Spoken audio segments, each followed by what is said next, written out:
Hey guys, do you like my seasonally inappropriate pajamas that have ghosts? So a little while ago, Abby from Tulip Swift did her top 13 favorite Taylor Swift songs, and I said I wanted to do it, but then I couldn't figure out what my favorite Taylor Swift songs were, because it's hard. But I have what I think is my list in the best order I could put it in, and so we're going to start from 13 and work our way up. I love The Other Side of the Door. It's just so cute and it's fun, and I can play it on guitar, and it's really fun to play on guitar. It's just cute and fun, and I already said that. I remember I first really listened to it in 7th grade, and I thought it was so funny because I remember my elementary school self like never wanting to be on a different part of the playground at recess than whoever I was mad at, because if you don't interact with the person you're mad at, then there's not even any point in being mad at them, to 8-year-old me. So I found it really funny that she had a whole song basically about that feeling, except on a more relationshipy, not irrational 8-year-old scale.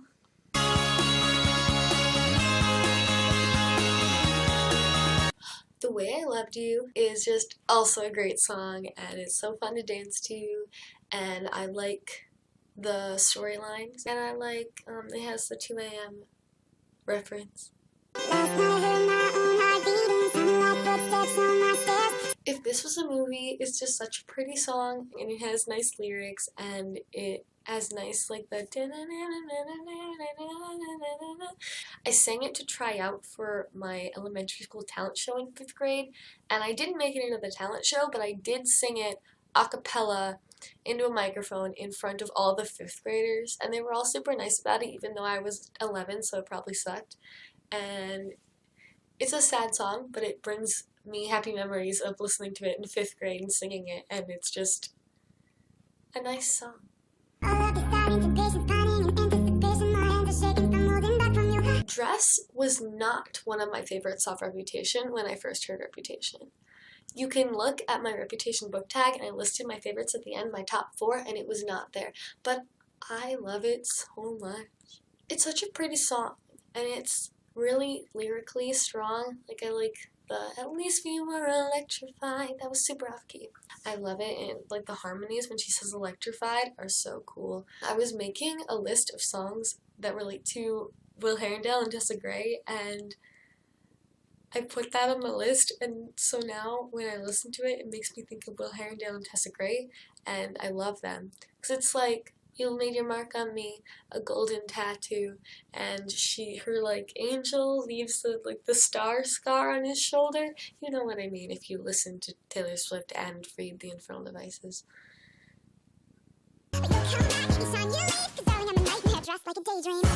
This is the only song off 1989 on this list. It's just my favorite of 1989. I love 1989, but that song is the best song on the album. It's so much fun. It's so satirical. It's the first half of Reputation, but less dark.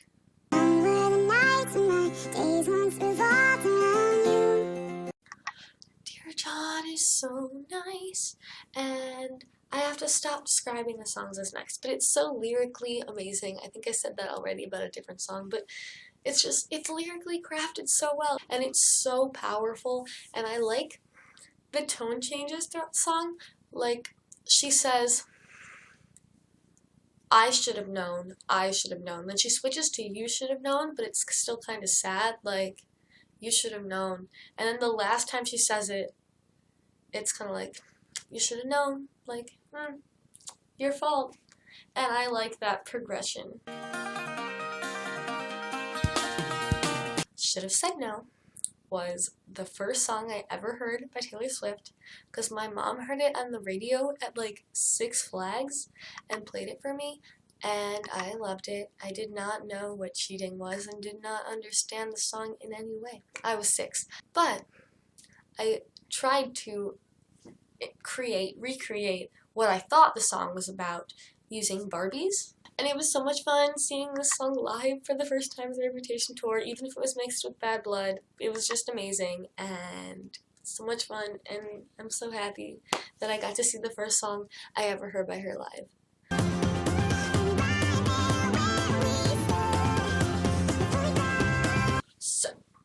Holy Ground is a blast. The lyrics are fun and they're fast. I read a thing that pointed out that she says, "You fit in my poems like a perfect rhyme," and in that verse, every rhyme is a perfect rhyme, which means that only the first sound is different, only the first letter is different, the rest of the word is the same. So she says, "I was reminiscing just the other day while having coffee, all Lord took me away. Back to a first glance feeling on New York time, back when you fit in my poems like a perfect rhyme." And then it goes on, and she rhymes go and no, which is still a perfect rhyme. But then, as she shows the relationship like falling apart, it gets less and less a perfect rhyme. Like then it goes to made and day, which is still pretty close, but not. But then after the chorus, the next rhyme is dress and sells, which aren't really rhymes, and it's kind of cool, like through the rhymes and the verses it deteriorates, and also it's just a fun song. Even if that wasn't intentional, it's nice.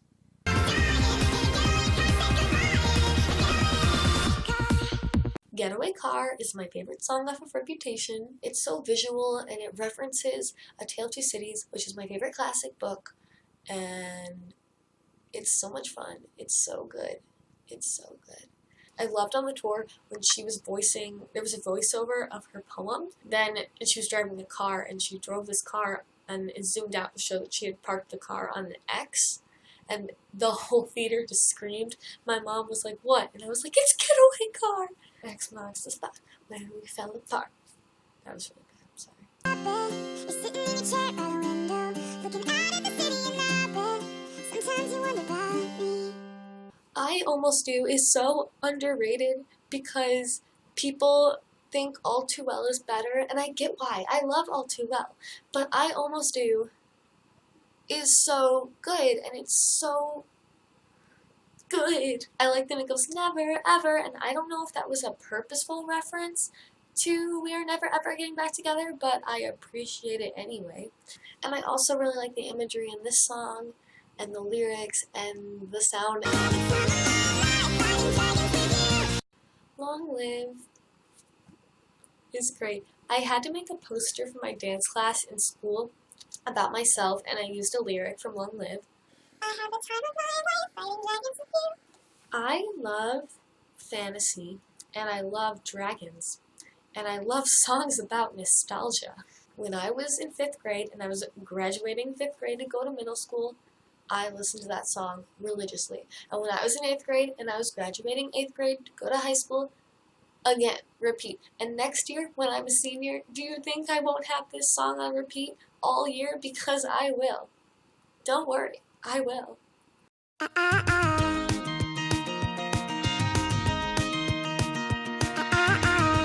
Mine was my favorite song of all time for a really long time.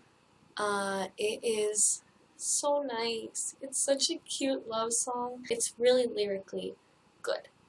It's really lyrically well put together, and the music video is adorable, and I love singing it, and it's so much fun, and it's so great.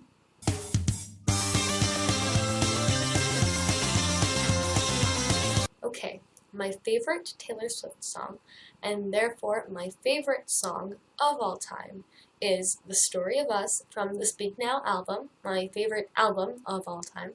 It became my favorite in 6th or 7th grade, which is weird because I started 6th grade in 2013 and this song came out in 2010.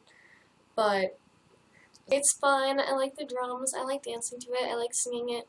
I like the lyrics. My favorite lines are at the end of the second verse, and it's, "I'm scared to see the ending. Why are we pretending this is nothing? and then, I tell you I miss you, but I don't know how. I've never heard silence quite this loud." I could go more into depth about why I like all these songs, but I feel like that would take a long time.